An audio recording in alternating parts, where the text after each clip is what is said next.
Hello, hello, and welcome to U Media Chicago's Speak On It, a series of author talks virtually connecting teens to successful writers for conversations about books, writing, creativity, and more. I am Alex, your friendly neighborhood teen librarian, and I'm so excited to welcome our guest today, Meredith Russo, who was born in Tennessee but now lives in Brooklyn with her cat. Highly approved. Her debut novel, If I Was Your Girl, was a finalist for the Walter Dean Myers Diversity Award, the Lambda Literary Award, and won the 2016 Stonewall Award. Her second novel, Birthday, tells the story of a boy and girl who were born for each other, told over the 6 years it takes them to realize it. So thank you so much for joining us, Meredith. It's my pleasure to be here. I'm Meredith Russo, your friendly neighborhood trans woman with brain problems, and I'm so excited to be here. Yay, we're so excited. Before we get into things, I just want to remind anyone who's watching live that we want to hear your questions also. So any questions that you have for Meredith, go ahead and put them in the chat, or maybe it's, I don't know which direction it is. We're hungry for him. We're hungry for him. Just Give throw us, him in it. Throw him in our gaping maw. yes, We give must us be. your We must be questions fueled.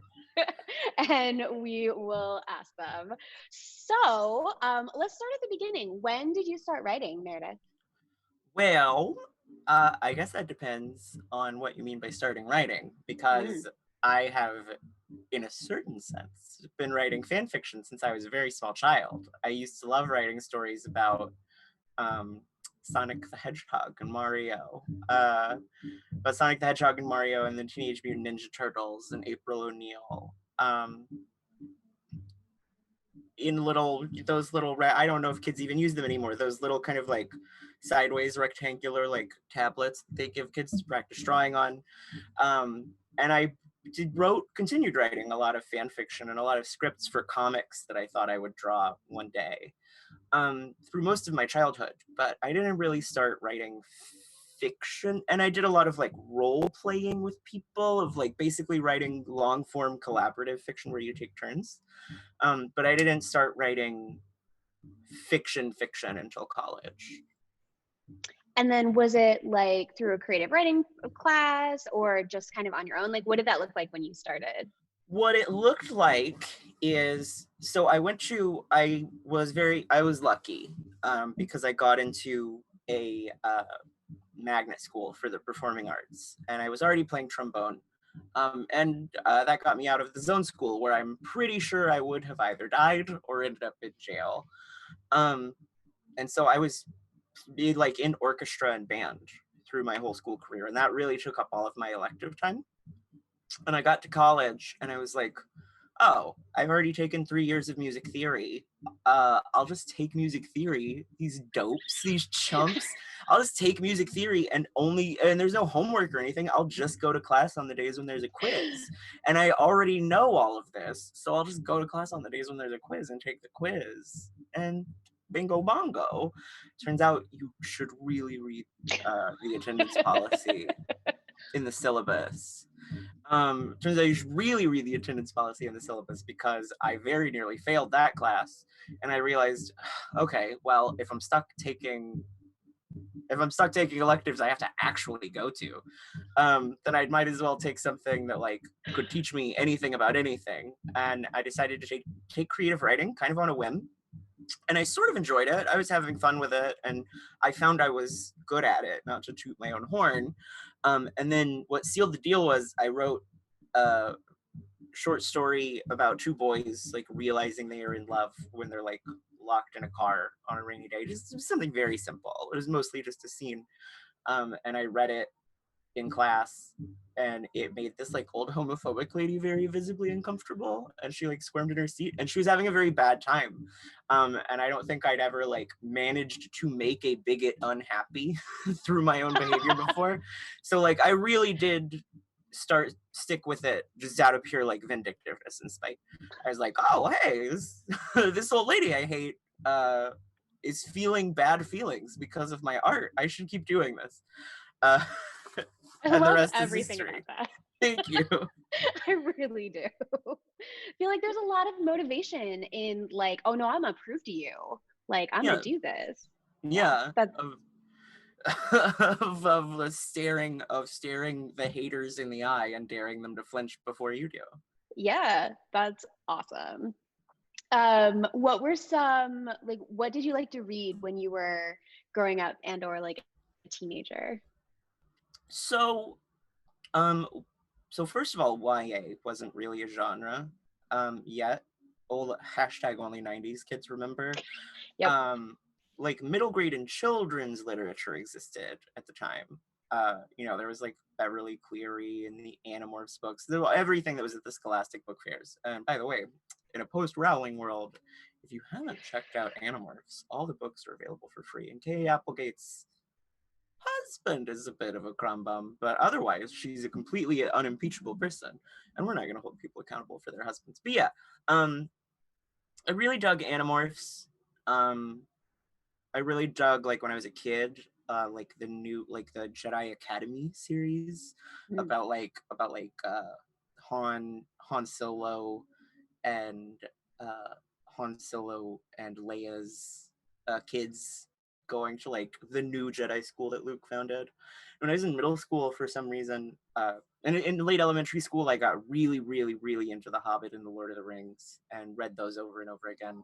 In middle school, I got obsessed with. In middle school, I got obsessed with the Aliens expanded universe. For some reason, I think I just had a big crush on Sigourney Weaver. Fair. Um, yeah, I just had a big crush on Sigourney Weaver. And then when I was in high school, I I read Perks of Being a Wallflower in my late teens and was really touched by that. But I still mostly wasn't reading um, young adult. I was mostly reading like manga and like science fiction and mostly like manga and science fiction and fantasy. Um, and thankfully, thankfully the only Chuck Palahniuk book that I really read was Fight Club, and I didn't have much of a Chuck Palahniuk phase. But otherwise, yeah, it was mostly just like trashy, like D&D Dungeons and Dragons tie-in novels and stuff like that.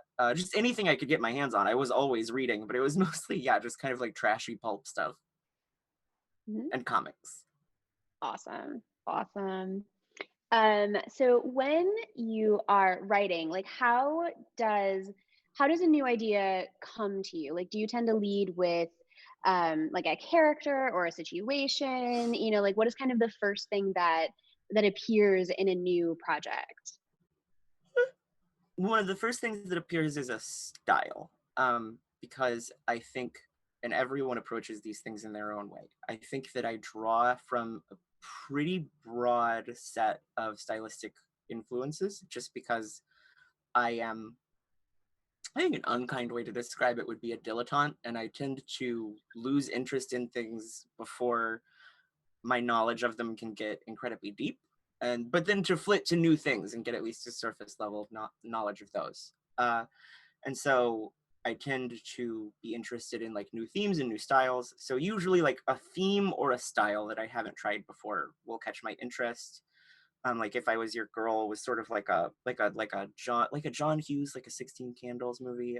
I think I've said this before. Like that is a style of movie, but I can't remember the style. Feels like they kind of stopped making them in the aughts. Hmm. Um, Whereas Birthday is like, and the weebs in the audience are gonna love this. Birthday is based on the style of like a coming of age manga or anime. Um, and so there's that, and then there's less characters and more. I will think of scenes that like are just cool, like a scene that animates me that I feel like would go in the trailer if something were a movie, and I'll come up with a couple of trailer scenes that just really get me pumped, that are kind of like unmoored from the cause and effect of like a plot, and I'll just like, and then a lot of the process of writing is stringing those cool trailer scenes together after I've written the fun parts. Interesting. I like that. I don't know that I've ever heard anyone talk about like a style, but I can totally see that. Thank you. And like, yeah. Um, what is so when you're writing, do you have like rituals around it? Is there a particular time of day that you like to write, or are you just like any spare second? Like, what does your kind of writing look like? Well, Um, Mostly I write at night. I have various times tried to make myself write during the day, and I just can't. I am a fundamentally nocturnal person, I guess, and I get the most work done when I like start working. When I get all my chorin done early in the day, and then I sit down to work at sunset and work through until like midnight or 1 in the morning. I would say is my biggest ritual. It's just that I cannot work when the sun is up. So winter is a much easier time to work than summer is. Mm. Um, but I think otherwise I'm a pretty like wildly chaotic person. I have pretty significant executive function impairment. So even with like medication and therapy, like sticking to any other kind of routine can be incredibly difficult. And a lot of the ways that I've tricked myself into being productive kind of revolve around that. Is that something that you found challenging? Because like during the publishing process, you're working to deadlines and that kind of stuff. Yeah. Is that something that was particularly challenging for you, or Having deadlines is a lot easier than not having deadlines. Like really? especially having like a lot of strict deadlines, like very granular deadlines, because it's like the difference between when one is in school and there is a math worksheet due at the end of the week, one can, yeah, just like not get a lot of sleep on Thursday nights and just do it all at the last minute. When one is in school and there is a paper due at the end of the term, uh, it is still the inclination of the kind of brain that I have to be like, yeah, I'll just do it the last week.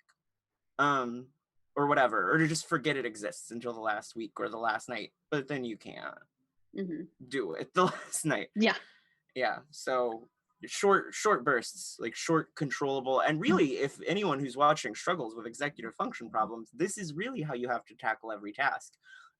A room that needs to be cleaned feels like a Herculean impossible task. But if you break it down in your brain into, well, first I need to gather the laundry, then I need to gather the dishes, then I need to sort the laundry, then I need to take the dishes to the kitchen, break it down into small, easily accomplishable, discrete tasks. And it becomes a lot easier to just do it right now, which is what you have probably been wanting to do your whole life and what your parents have been begging you to do. So here you are.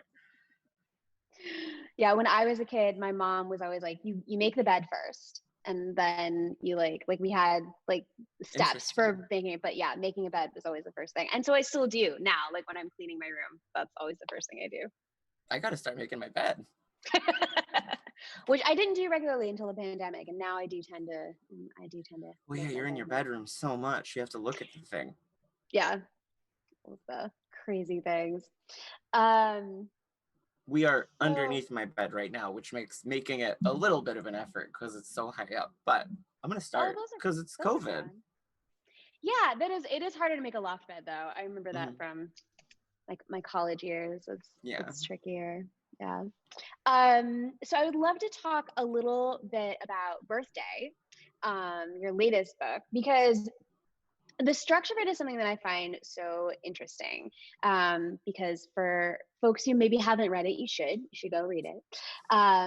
But it's this boy and the girl, Morgan and Eric, and they share the same birthday, but we only see them on their birthday. So these huge time jumps hmm in between that you do without needing like backstory or a lot of like exposition. Like we just are able to know, to glean what has happened hmm in this year that we haven't seen by just like getting these little dips.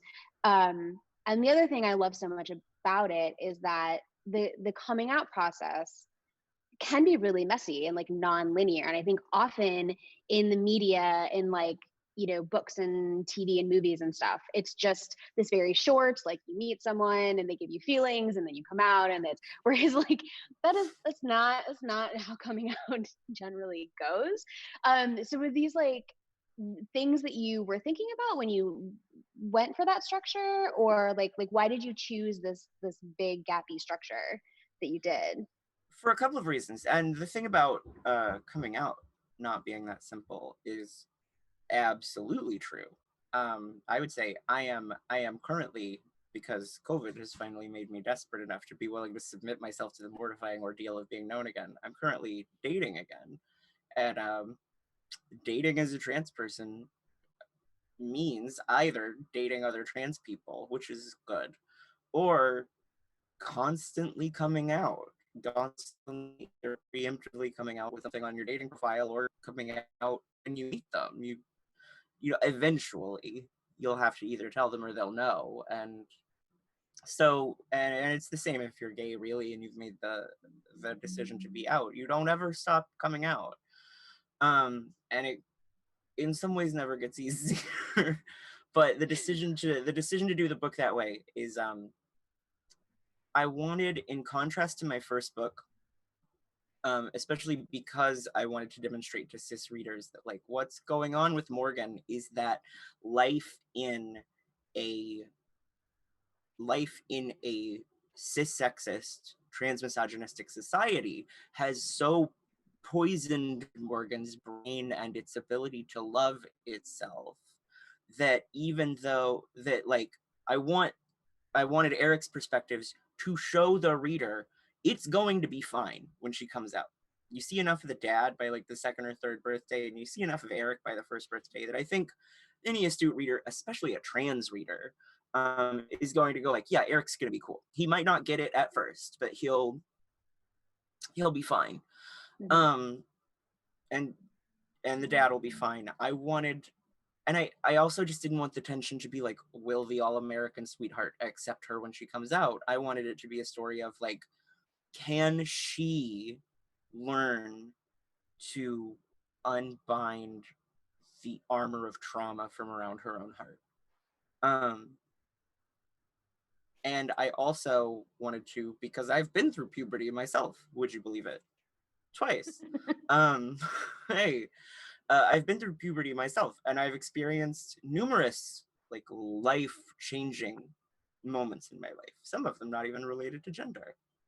And I think that we are done a disservice by stories that teach us that these things happen in a span of a couple of days, or a couple of weeks, or like a month or two, or that gloss over that time. Like there's a comic called Strong Female Protagonist that I think everyone should read online for free. And there's a monologue from that by this character who's an engineer, describing that, like, just the way we think of these things is wrong. Like in the story of Hercules' labors, Hercules chases the hind for 10 years or like a year, and the story just says, and then Hercules chased the hind for a year.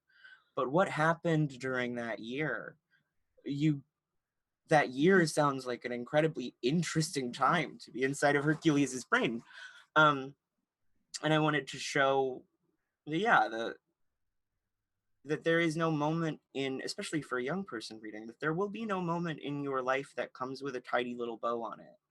And I did do kind of a tidy little bow at the end, because I like giving trans characters happy endings. But that, like, otherwise, there's not going to be a simple resolution that you'll get a week from now. The process of growing up, and to a certain extent, the process of living, as long as you manage to, on this big wet orb, is very long and very arduous and very complicated, and you often will not know where things are taking you, if you ever know at all. And that's good. that can in fact be good. Mm-hmm. Yeah, does that make sense? I'm so sorry. Yeah, no, it absolutely does. I'm just like, yeah, like absorbing. Yeah, like absolutely, because, and I think it's hard because just the way stories are structured, it's like this happens and this happens, there's a climax, and so it's hard. Like I understand why most stories don't span 6 years. Yeah. Because it's really hard to do that. But the thing is, most stories, in the sense that our lives are stories, most of our character arcs probably do span time spans on like the scale of years to decades. Mm-hmm. Yeah, absolutely. I love seeing that, like, it's not going to be quick, it's going to be long, but that it's going to be okay at the end. There's happiness at the end. Yeah. And that there, and sorry, I know you were going to move on to a different question. Another thing No, that was no. important to me is that there's a lot going on in these characters' lives that we're not seeing, right? Mhm. And there's this kind of thing that, like, once you encounter a problem or a conflict, that kind of obsessively will be the only thing you think about. Like in Star Wars, the characters' lives are kind of horrifically totalized by the conflict that they experience. And even now with fascism ascendant, like, you still got to have hobbies. Like, you're still reading a book or something. You still have like interpersonal drama. And so I wanted to have the implication that this thing that we're checking in on periodically on their birthdays is probably, like, some of these things are big preoccupations for Morgan and Eric, but there's other stuff going on. Like, they're going to class and they're trying to get into schools, and there's all sorts of stuff going on, and we're just checking in on this one narrative thread in their lives. Mhm. I love, yeah, and I love that you do, like, we do get a sense of all of that stuff, and we get, and like I said earlier, like, you jump a year and we don't need tons of backstory. We don't need, exposition and flashbacks about what's happened. We can just see from, like, where Morgan and Eric are now, like, what has happened, by how they're reacting to it. Like, I'm thinking that when Morgan cuts her hair, Oh, it's been a oh. minute since I've read the book, but yeah, like, you come back and she's like working out and her hair's short, and you're just like, that's all Mm-hmm. you need to know. You don't need to see all of the little steps in between, but like, we know that they happened. Mm-hmm. Yeah.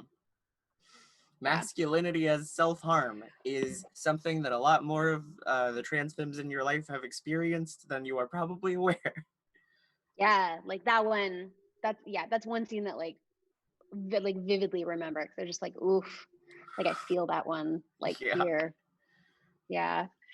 And so, your both of your books deal with some really hard realities that trans teens face.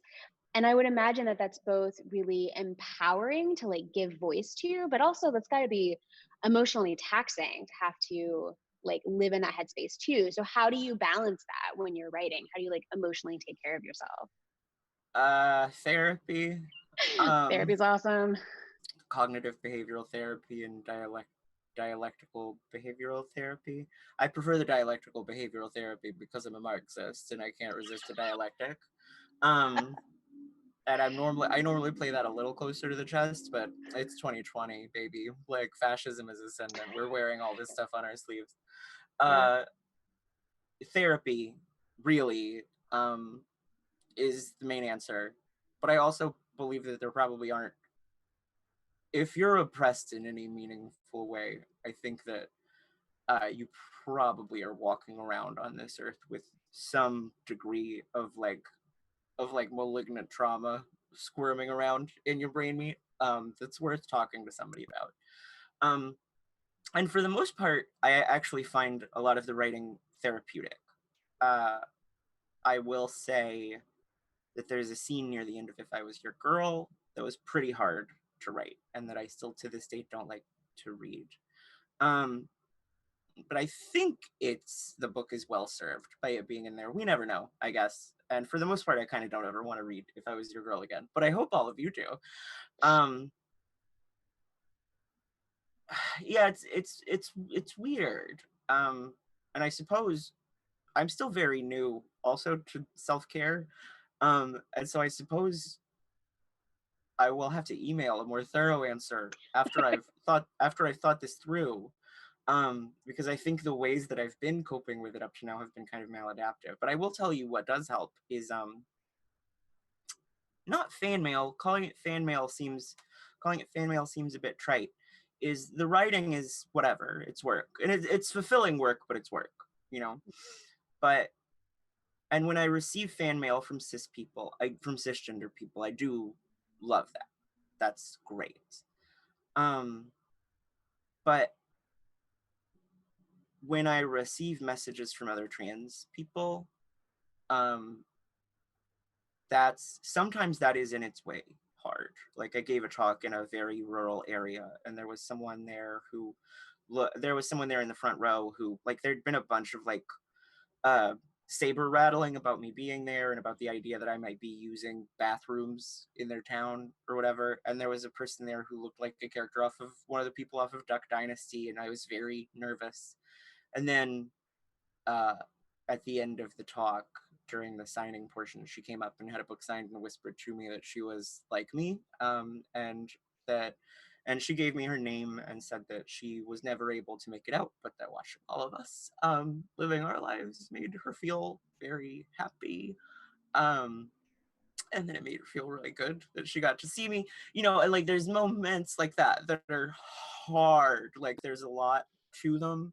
Um, but you carry a lot away from that, you know. Um, Mm. you get a lot of emotional mana from interactions like that. It feels like a privilege. It feels like a privilege to serve, not to sound like a dork. Mm-hmm. Oh, yeah. And that leads right into, we've got a question from Ray. What do you consume to remain creative during times like these, I guess, meaning crazy COVID times, Yeah. or even just like other, when you're writing and things? Well, I'm always trying to expand the horizons of my musical taste. So uh, I haven't, since I started writing as a job, and especially since I started writing as a full-time job. I say full-time job, since I started mostly being a disabled person who has been lucky enough to like make enough money from writing to sort of reckon with brain problems while writing. Um, I have not read as much as I would like to, because they kind of writing and reading for pleasure kind of occupy a lot of the same brain real estate. Um, but I read a lot of comic books and a lot of manga, and a lot of web comics. I am currently obsessed with like French new wave sci-fi, like Mobius stuff. And it's not a comic, but one of my roommates showed me a movie called Fantastic Planet. And if you check it out, that kind of thing. And again, like the artist Mobius, I'm really obsessed with. In a similar vein, there's a web comic that is not for all ages, but that is really good, called Kill 6 Billion Demons. That's like a fusion. It's like a fusion of like the most intensely syncretic uh, theology you've ever encountered, plus like an incredibly gritty kung fu movie, plus like it just draws from all of these like disparate elements to create something wholly new, and it's very queer, and very diverse in a lot of interesting ways. And it's got and the tagline is "Reach heaven through violence," and it is said by a woman named Auntie, who is this like Desi, who is this kind of like elderly, kind of like chubby Desi woman with this like big awesome hair and these cool swordsman robes, who uses like a chipped and like rusted sword that can like cut the very essence of the universe and explode it. And it's just like you don't get to see like chubby older like South Asian women being like deadly badasses in like sci-fi fantasy settings, popping off lines like "Reach heaven through violence." Like "Kill 6 Billion Demons" is a Mm. real treat. I realized when I entered my early 30s that I was the sort of girl who said, "I guess I just listen to everything except rap and country." And so I started making a concerted effort to listen to rap and country. I was getting really into J. Cole until he showed his butt, but now I'm getting into No Name. That's fun. Um, and I'm really into Sturgill Simpson, who's a super cool guy. And in 2020, because our cultural divides are getting very big, if you're feeling antsy about like country music and its cultural implications, Sturgill Simpson is a boss, and he's like an ally. Um, and I've heard that more than once he's been nominated for country music awards and boycotted them, and just like busked a couple of blocks away in Nashville with like signs about how US imperialism is bad. Um, and he has like a anime music video. I've been watching One Piece. I've been watching a lot of like lesbian and trans movies, stuff like A Fantastic Woman and Tangerine and Portrait of a Lady on Fire.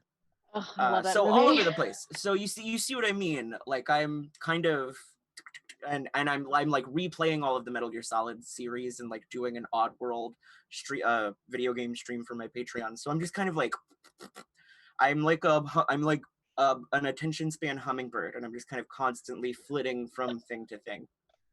Love it. Love it. Okay, so we just have time for one final question, and it's Okay. been such a pleasure to talk to you. So I would ask, what advice do you have, would you give for young writers right now, and particularly young trans writers? What would you say to them? Particularly young trans writers. Also, just anyone. It can be Yeah, general yeah, advice. yeah, but particularly young trans writers. Uh, I think the advice I would give to young trans writers right now is I love that there is a trans scene online and in real life. That's not something I had when I was growing up, and it's not even really something I had in my early 20s, except for like a really small clique of girls on a web forum. Um, but with a scene, and I didn't really encounter like a scene, especially a scene of like my trans peers, until I was in my mid to late 20s, and I wasn't, I was still a poor person, but I just like felt stable and secure ish in my identity and my like ability to find housing and food and my ego stability.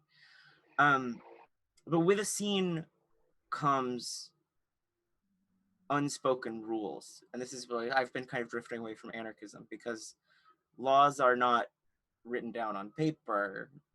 Laws are a series of norms.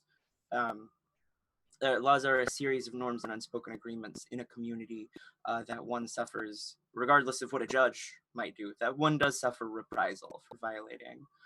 And so there's a trans scene, and that's great. But that means that there are now like laws for that scene, or at least rules, or at least unspoken things. Um, and what I've noticed is that a lot of people, and that a lot of these scenes, especially if you're a trans woman writer, I need to check the time. Especially if you're a trans woman writer, a lot of these scenes, a trans woman or a trans femme, a lot of these scenes, people like you are not in charge of them. And the people who are in charge of them do not necessarily have your best interest at heart. And I would say that even if you're not a trans woman or a trans femme, there are going to be a lot of people with a lot of ideas about what kinds of trans stories must be told, or what kinds of trans stories or queer stories in general are all right to tell.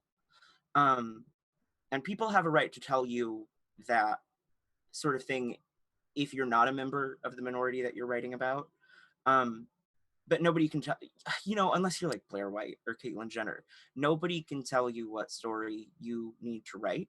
And anyone who, within reason, right? But anyone who would try to punish you or censor you for telling the story that you need to write is probably not your friend, and is probably not a good peer. Um, and I'm probably sounding dangerously like an old fuddy-duddy saying like cancel culture and the woke scolds are out to get you. But cancel culture does exist for trans people, especially for impoverished trans people. And if you're getting a degree in creative writing and working in the arts, you're probably poor. But and especially for like racialized and Black, like trans and queer people. And so you're gonna feel these pressures to conform to the behavioral and artistic expectations of, let's be honest, your loudest and pushiest and probably most like authoritarian peers. And I think that I understand if you feel the need to survive rather than saying what you think is true or need to say at the top of your lungs, but that I hope that you find a way to say it. Is that a sensible answer? Does that make any Yeah. sense? Okay. Yeah, love it. Love that. Love that. All right. Well, I could just talk to you like forever, but sadly, we are out of time for today. So, folks watching, join us next week, same time, 4 o'clock on Wednesday. Next week, we'll be chatting with Varian Johnson, who is the author of The Parker Inheritance and The Great Green Heist, among other lovely books. So, join us then. And for now, we'll say goodbye. Goodbye. Remember, everybody, uh, Black Lives Matter. Yes.